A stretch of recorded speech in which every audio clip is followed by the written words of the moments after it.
আজকে 21শে জুলাই কলকাতাতে মুখ্যমন্ত্রী মমতা ব্যানার্জির নেতৃত্বে শহীদ দিবসের নামে উৎসব দেখলেন। টিভি খুলে দেখতেও পারেন, সারা পশ্চিমবঙ্গ জুড়ে হাজার হাজার বাস গেছে, হাজার হাজার গাড়ি গেছে। টাকার অভাব নেই ওদের, চারিদিকে টাকা ওদের। তৃণমূল দল টাকার পাহাড়ে বসে আছে। সারা ভারতবর্ষে সব থেকে বেশি টাকা বিজেপির, তারপরে সব থেকে বেশি টাকা তৃণমূলের সরকারি হিসাবে কথা বলছিল। তাই টাকার তাদের অভাব নেই। তাদের দলের লোকরা যাবে, খাবে, পড়বে, তার জন্য ব্যবস্থার কোনো ত্রুটি নেই। কিন্তু সেই শহীদ দিবসে কি পেলাম আমরা? 1993 সালে শহীদ হয়েছিল 13 জন কংগ্রেসের কর্মী।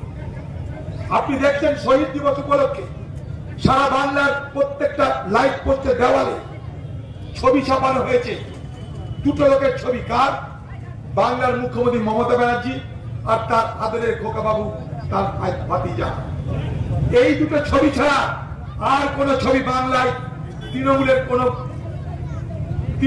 কোন কাট আউটে আপনারা দেখতে পাবেন না, তৃণমূলের কোন পোস্টার দেখতে পাবেন না। এমনকি তৃণমূল দলে যিনি রাজ্যের সভাপতি, সেই হতভাগ্য সভাপতি, তারও একটা ছবি কোথাও জায়গা করে নিতে পারেনি। এমনই তৃণমূল পার্টি, শুধু দুটো লোকের ছবি। তারা শহীদ দিবস পালন করছে, কিন্তু যে 13 জন যুবক 1953 সালে গুলিতে লুটিয়ে পড়েছিল, সেই 13 জন শহীদের একজনের ছবি কি কোথাও আছে?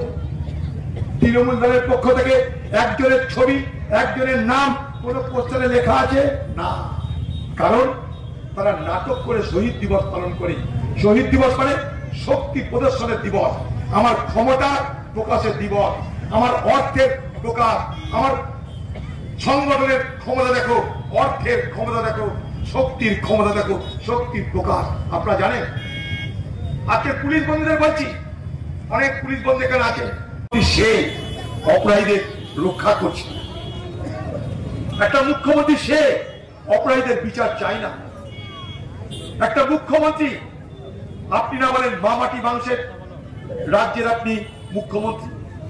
এই ছোট্ট মেয়ে তামান্না, 9 বছর তার বয়স, শিশু কন্যা একটা, তার মৃত্যুর পর আপনার মনে হয়নি তাদের বাড়িতে একবার আসি, তাদের মাটাও তো একটা মেয়ে, একবার দেখা করে বলি যে আপনার কোলের মেয়ে হারিয়ে গেল, আমি দুঃখিত, লজ্জিত, আমি অপরাধীদের শাস্তি দেব। আপনারা জানেন তামান্না তার বাবা মায়ের একটাই সন্তান। তার বাবা পরিযায়ী শ্রমিক, বাইরে কাজ করে। যে পরিযায়ী শ্রমিকদের নিয়ে বাংলায় রাজনীতি শুরু হয়ে গেছে, তামান্নার বাবা তো সেই পরিযায়ী শ্রমিকদের একজন। তার জন্য আপনার মাথা ব্যথা হলো না? তামান্নার বাড়িতে একবার আসার প্রয়োজন মনে করলেন না? তামান্নার বাড়িতে একবার এলে কি আপনার জাত চলে যেত দিদি ভাই? আপনি লন্ডনে গিয়ে, স্পেনে গিয়ে সরকারি টাকা খরচ করে সেখানে এর সঙ্গে তার সঙ্গে দেখা করছেন, ঘুরছেন, নাচানাচি করছেন, গান করছেন, একবার তামান্নাকে দেখতে আসতে পারলেন না? আপনার জাত চলে যেত? আসেনি। তাই আমরা তামান্নার বিচার চাই, তাই আমরা অভয়ের বিচার চাই। সেই দাবিতে আমরা আন্দোলন করছি। বাংলার মানুষ সবকিছু দেখবেন, বুঝবেন।